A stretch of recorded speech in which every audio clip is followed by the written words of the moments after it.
Throughout World of Warcraft's many expansions, we've seen class abilities come and go. Some of them were seen as relics of the past which were clunky to play with or just not very interactive, and others were the cornerstone of how certain specs have worked for many years. And with these changes now and again, sometimes Blizzard introduces spells or abilities to WoW which were perhaps just a little bit too good. Those abilities that can one-shot others in PvP, top DPS without trying, or make you feel more mobile than a mounted player. Today I wanted to cover one ability per class that was either removed from the game entirely or massively nerfed after players found out just how overpowered it was in the game. This can be any form of ability, talent, spell, artifact, trait, or whatever else that your class has ever possessed at any point in WoW's 20+ year history. So with that said, this is the most overpowered removed ability from each of WoW's classes. I think today we'll start off with the cloth wearers and with the priest. And to be fair, they are a pretty easy starting point because this class specifically had arguably one of the best DPS cooldowns that was ever introduced to the game. It was first added in Legion and it was called Surrender to Madness. So in Legion, Shadow Priest specifically got a pretty big overhaul to their gameplay style, where usually it was just about keeping dots up and using stuff off of cooldown. Now instead they had a brand new resource to play with called Insanity. Insanity would be generated through abilities and would drain after a priest had activated their Void form. Whilst in this Void form you would get some different abilities and would gain a damage buff and an ever stacking haste buff. So the general idea was pull your resources, activate Void form, and then try and stay in this form for as long as possible to make the most of the damage buffs it provided. And with your regular gameplay, depending on boss fights and how much you need to move, you'd be somewhere between a 30 to 45 second Void form duration. It was definitely a powerful ability, but it was fair as well. And that is where Surrender to Madness steps in and just completely breaks the class. Surrender to Madness instantly activated Void form and made it so all spells could be cast whilst moving. On top of that, in its first version, you would generate 200% bonus insanity from abilities whilst in Void form. There is a catch though: if your insanity ever dropped to 0 and you exited Void form, you just straight up died. You couldn't even be rezzed either. This was the ultimate risk versus reward DPS cooldown, and I don't know if anything quite as cool has been put in the game since. The thing is, in its first version, Surrender to Madness was just way overtuned. The combination of being able to cast whilst moving whilst generating all that bonus insanity meant that priests were able to keep in Void form more or less indefinitely as long as they had something to hit all of the time. And so the first raid tier of Legion opens, the Emerald Nightmare, and it becomes immediately apparent that this new class can have more or less 100% uptime on a bunch of raid bosses, leading to Shadow Priest absolutely crushing the DPS meters and clearly being the best DPS in the game. Of course though, Blizzard stepped in with a nerf to Surrender to Madness, many times over might I add. By patch 7.15, the insanity gain from this talent was halved, down from 200% to 100%, and Void form itself was targeted with nerfs to its insanity drain rate 3 times as well throughout Legion. Blizzard did have a few attempts at rebalancing Surrender to Madness in later expansions, but ultimately it was removed as we know it in Dragonflight. But for me, this is definitely the most overpowered ability that priests have ever had, which was unfortunately removed. Before we go on, a quick shout out to today's sponsor, Boot.dev. Boot.dev is a platform that aims to equip you with the skills to forge a career in back-end web development through interactive lessons and learning. And taking on these new concepts is just so much easier when you're engaged and actively have a feeling as though you are progressing towards something. So Boot has brought in tons of features to make learning more interactive and goal-driven, such as experience, achievements, and even leaderboards to keep you motivated to carry on. Boot.dev offers the tools to get fully on board with the Python, Go, and SQL programming languages. It does this through hands-on learning, where you will be writing tons of your own code so that you get a grasp of the fundamentals and understand what it takes to build your own projects in real time. On top of that, all the content is free to view and watch in guest mode, and there is even a 30 days no questions asked refund policy. So even if you're just interested in checking out how Boot works and want to see more before you know if it'll be for you, then you can absolutely do that. So why not check them out? You can go to boot.dev and try their courses for free, and use my code WILLY to get 25% off your entire first year if you choose the annual plan. Many thanks as always to boot.dev for the sponsor today. Let's get on back to WoW.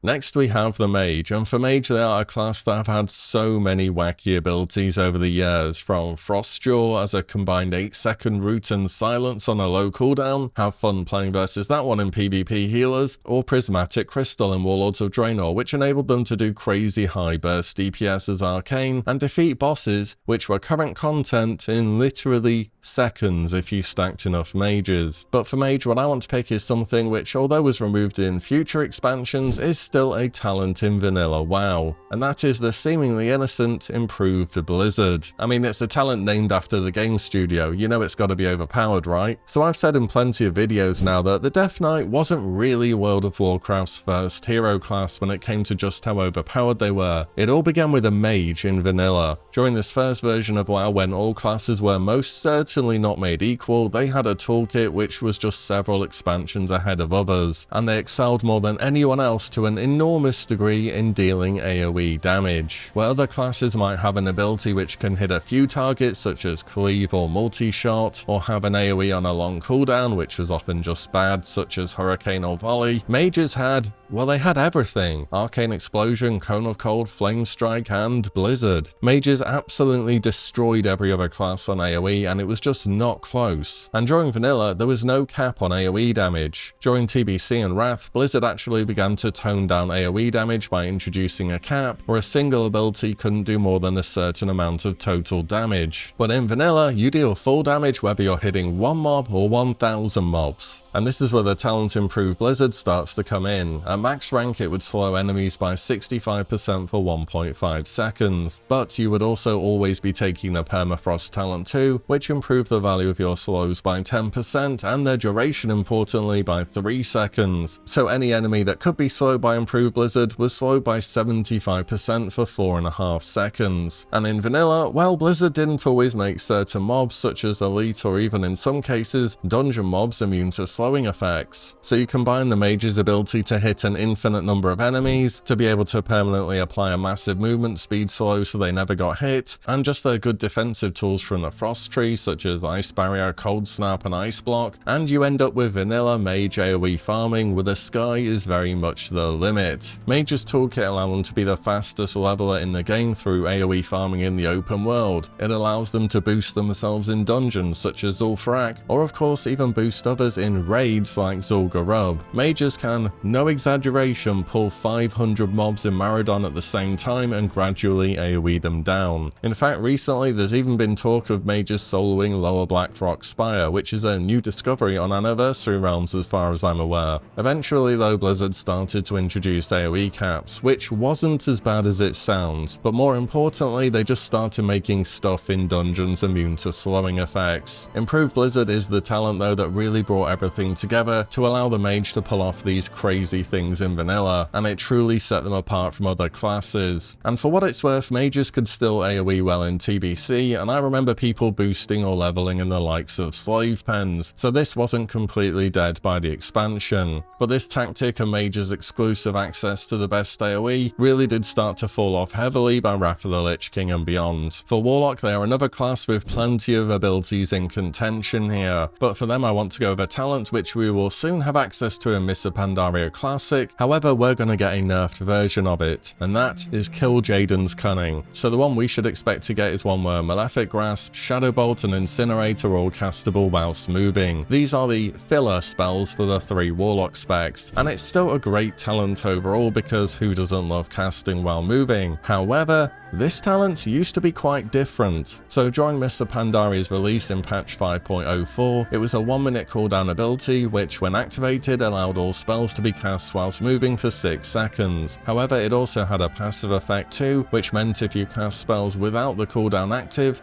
it would slow your cast speed by 50% and movement speed by 10%, both of these stacking 2 times. So the upside was 6 seconds of casting while moving every 1 minute, and the downside was up to a 100% casting and 20% movement speed slow if accidentally used otherwise. I'm not gonna lie, this sounds pretty bad in its first version. However, then the first major content patch rolled around in 5.1 and straight up removed the cast time penalty from Kil'jaeden's Cunning, but increased the movement speed slow to cap out from 30% up from 20%. So you still had the active portion of the talent with the 3 free movement and casting for 6 seconds, but otherwise you could cast anything whilst moving, and the downside was a 30% slow debuff. Now that, on the other hand, sounds pretty amazing. Of course, this would have impacted you big time on fights where you did need a lot of mobility, but in Mists of Pandaria you have the active to cancel the slow, you had Demonic Circle, and you also had Demonic Gateway and Burning Rush in Mists of Pandaria too, so you very much had the tools to overcome this small downside. Patch 5.2 removed the active part of Killjaden's Cunning and just keeping it entirely passive, and finally patch 5.4 changed it to what you should expect to get in Mists of Pandaria Classic. So really, this talent lasted from 5.1 to 5.4 in all of its glory, and must be one of the most powerful talents WoW has ever seen. Next up is Rogue, and for them I picked a talent that we will be seeing during Mists of Pandaria, and you will be getting it at its best possible version. Usually things on final patches have undergone 1 or 2 nerfs after starting off being too good, but in this case more or less every single major content patch in Mists of Pandaria buffed this ability until we end up with what we'll have today, and here I'm talking about Burst of Speed. During Mists of Pandaria, this is an ability with no cooldown that costs 15 energy, increases movement speed by 70% for 4 seconds, and removes all movement speed slowing effects. So between the energy cost and the uptime, this ability can always be active for a small investment of your energy for a really powerful effect. And looking back through the older patch notes, the first version of this seemed to cost 60 energy, didn't remove slowing effects, and it broke stealth. I guess Blizzard was seriously overestimating how good a mini on-demand sprint was going to be. Burst of Speed though is just a great overall tool for the rogue, whatever area of content you enjoy most. For leveling, it's going to be faster than mounting up between short distances. For PvP, it removes roots and gives you a nice speed boost. For PvE, it's a small energy investment to cover a lot of ground fast. And for farming old content, you can zoom through dungeons with a permanent 70% movement speed buff. This talent was also nerfed twice in Warlords of Draenor to increase its energy cost to 30, as well as to make it have a 3-second cooldown before it was outright removed in Legion. So back in the day, you'd have had this talent in this state for most of the final patch of Mists of Pandaria, which was still a very long time by the way, but in Mock Classic you'll have this from day 1, so rogues, enjoy. We're staying in the Mists of Pandaria expansion for the next ability on this list with an absolutely iconic druid ability that only existed for this expansion. I am of course talking here about Symbiosis. The idea behind this spell is pretty simple. So the druid will cast Symbiosis on another class. The druid gains an ability from that class based upon their casting druid spec, and the class they have casted Symbiosis on gains a druid ability which can depend on their spec, but some classes get the same ability for all 3 specs. Just for an example, if you're a Resto Druid and you Symbiosis as Shadow Priest, the Druid gets a Leap of Faith and the Priest gets Tranquility. If you're a Feral Druid and you put Symbiosis on a Prot Pala, the Druid will get Divine Shield and the Paladin gets Bark Skin. And if you Symbiosis any Hunter as a Balanced Druid, the Druid will get Misdirection, and any Hunter specs will get Dash. Just keep in mind what spec you target with Symbiosis doesn't matter, it's just the ability granted will change based upon your own spec. So of course this opened up a massive amount of different combinations which can be applied to so many different scenarios in all areas of the game.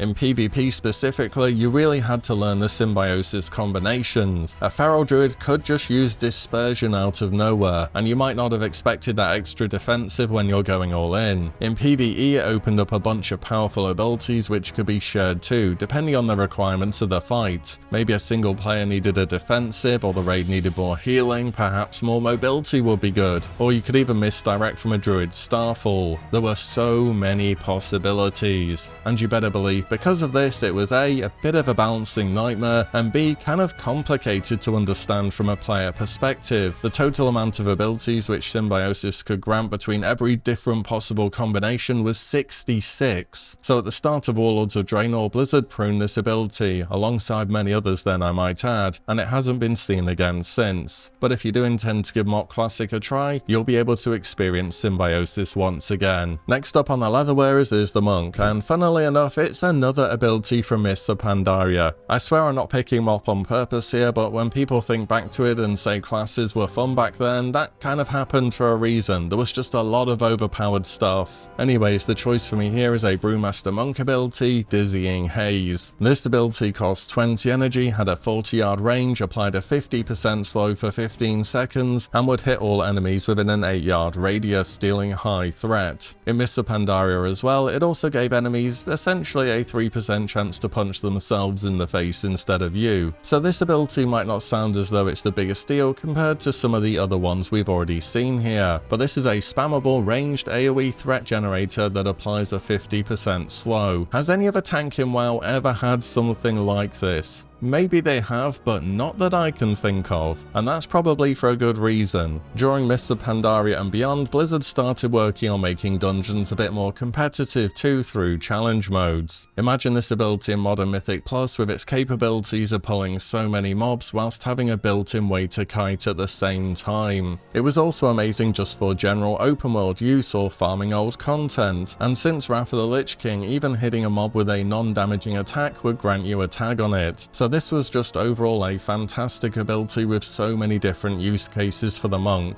Dizzying Haze existed all the way through Warlords of Draenor 2, though enemies having a chance to hit themselves was removed, before ultimately Dizzying Haze was removed entirely in Legion. But again in Mock Classic, you'll get the chance to try out this ability once again. Finally, for the leather wearers is the Demon Hunter, and for them I want to do a throwback to their release expansion, Legion. For Demon Hunter I'm picking what used to be their artifact weapon ability for Havoc, the Fury of the Illidari. Every class's artifact ability was something pretty amazing back then, but Fury of the Illidari definitely stood out. What it did was pretty simple. On a 1-minute cooldown, do a massive amount of AoE damage to all nearby targets. Demon Hunters, especially in Legion, had a very strong AoE damage profile between their artifact ability, Blade Dance and I-Beam, and both in Mythic Plus and raid bosses which required AoE, they definitely excelled. And at a 1-minute cooldown, this ability felt as though it was nearly always ready to go whenever you were pulling a lot of enemies. Blizzard did end up removing Fury of the Illidari at the start of BFA,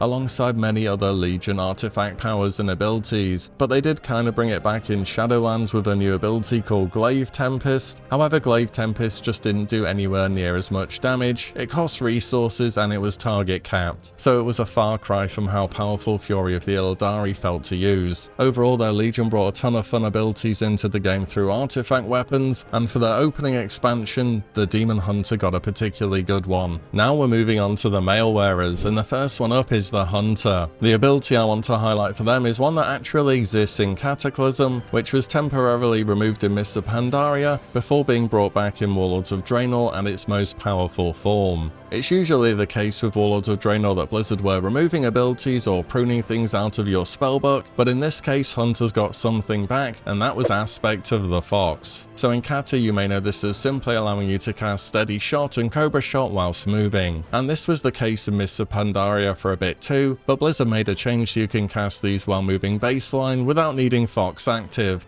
and that was when they temporarily removed it. In Warlords of Draenor though, Aspect to the Fox was no longer a passive buff as Hunter aspects tend to be, and instead it was redesigned into a cooldown, a seriously powerful cooldown at that. On a 3-minute cooldown when activated, it would allow all raid members within 40 yards to be able to cast whilst moving for 6 seconds, and certain boss fights in Warlords of Draenor, such as Black Hand Phase 1 on Mythic, had your whole raid need to move during the same time as a group while still taking tons of damage. So to have zero downtime on DPS or heals whilst dodging the mechanics was a very big deal on some fights, perhaps more so than anyone for healers who are typically a little less mobile while pressing their big healing buttons. Aspect to the Fox allowed players to coordinate and overcome mechanics in perhaps a way that Blizzard weren't entirely happy with, and it even seemed as though in the future some fights may require X number of Fox casts to overcome difficult portions of them. But Aspect to the Fox in this state didn't even last the whole way through the Warlords of Draenor expansion,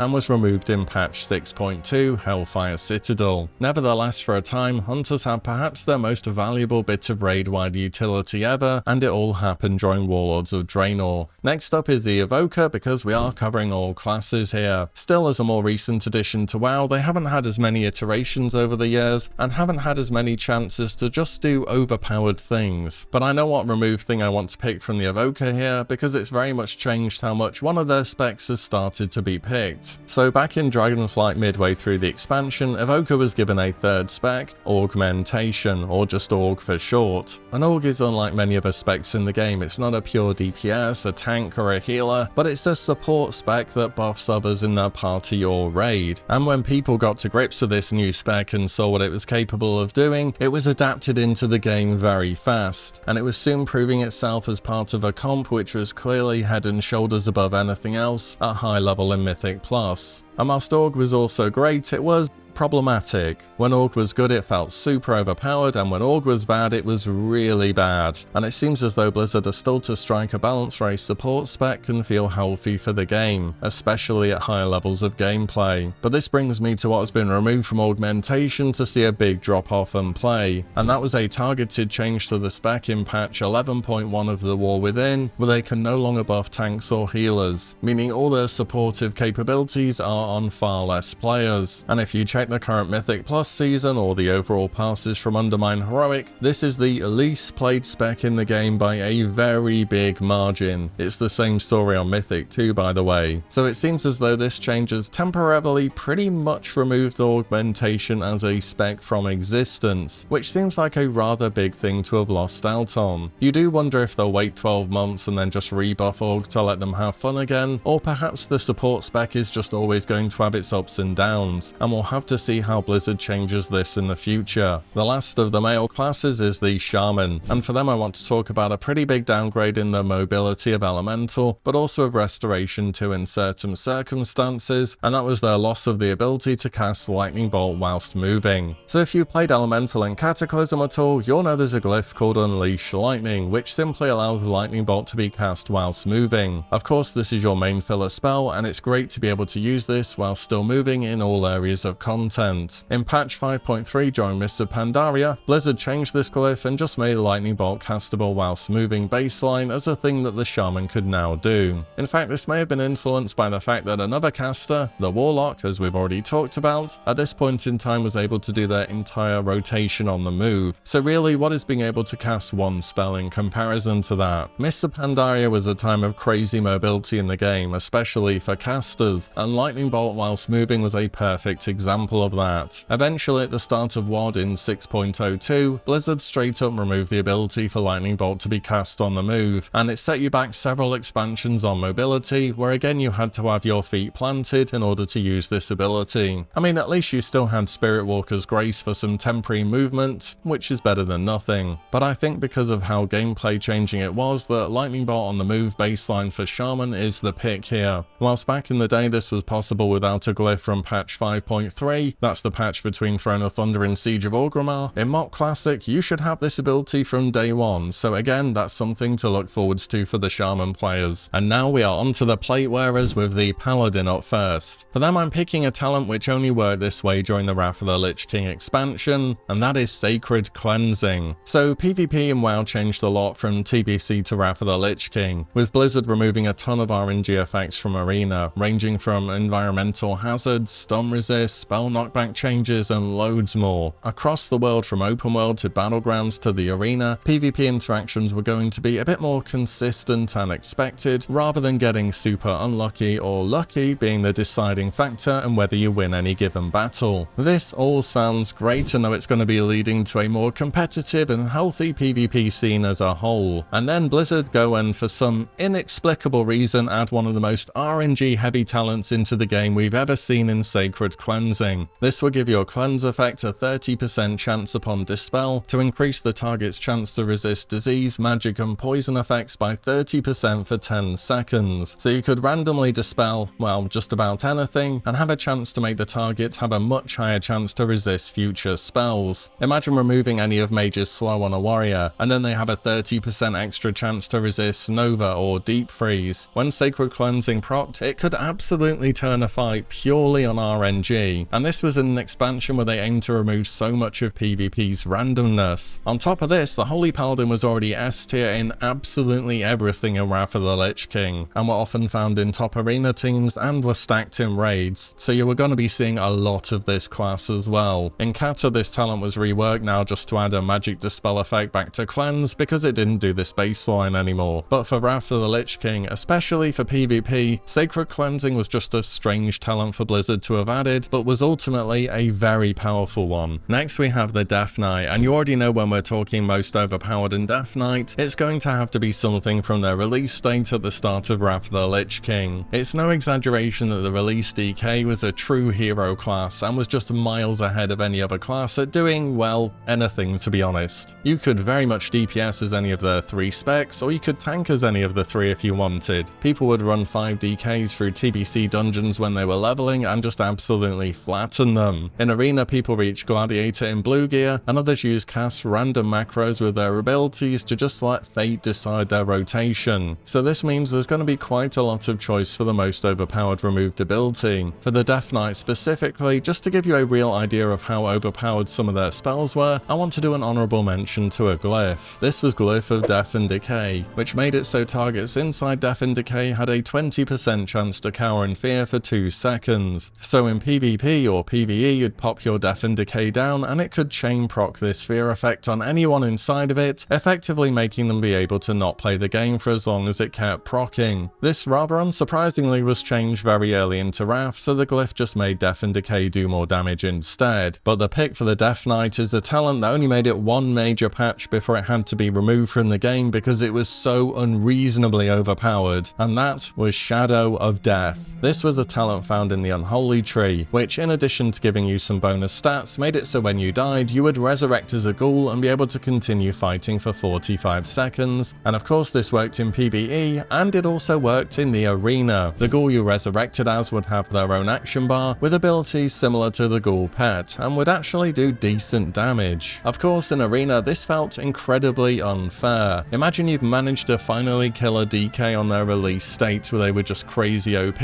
only for them to say actually nah, I'm just gonna res myself and continue fighting for a while longer. I guess this talent was supposed to be balanced around the ghoul being weaker than the regular player, as well as it having a limited duration. But at the end of the day, this talent on top of how stacked the DK's toolkit already was, ended up being way too much. Blizzard did try and nerf the duration of the ghoul from 45 seconds down to 25 in patch 3.08, before finally outright removing this talent from working this way in patch 3.1. If you played release Death Knight, there are so many reasons to remember them for, and out of everything they had back then, I think Shadow of Death was for sure one of their strongest abilities. Last but not least, we have the Warrior, and I think there's plenty of things which would be worthy of choosing here, such as how they are in vanilla being the best DPS and tank by some margin, from their scaling to the rage resource and everything else that goes into the class. But I've decided what I want to pick is something a little bit different, something which existed for one expansion. This was a Legion artifact trait that Fury Warriors had called Juggernaut. At its most powerful version, the Juggernaut trait made it so Execute would increase the damage of Execute by 5% for 8 seconds, stacking up to 99 times. Now actually reaching the cap of 99 wasn't realistically going to be possible unless you set up a fight specifically so you could achieve that. But even hitting stacks which went 30 plus, which was definitely doable, meant that your Execute had a 150% damage buff, and this was already a super hard hitting ability. Of course Warriors have always been known for their strong Execute phase, but this artifact trait put Fury Warriors on a whole other level. On longer fights where you could have consistent uptime, you'd see Fury rise on the meters, often ending towards the top after they hit really high Execute stacks. This was also probably a bit of a design issue for Blizzard moving forwards, as if a boss for example did have a long Execute phase, this trait will probably make Warriors disproportionately good on that specific fight. Either way, when BFA released, the great artifact pruning happened, and every class lost tons of the fun stuff they had had throughout Legion, and Juggernaut was one of those abilities to go. And that I think is just about it. What has to be one of the most powerful abilities removed from each of the classes of World of Warcraft. Oftentimes it was definitely difficult to pick between several choices, so if there's something else you think would have fit better, definitely let me know in the comments down below. And thanks once again to boot.dev for supporting the channel. Their courses are free to view, so if you're interested in them, why not check them out via the links below. But as always, thank you all so much for watching and listening in, and I shall see you all in the next one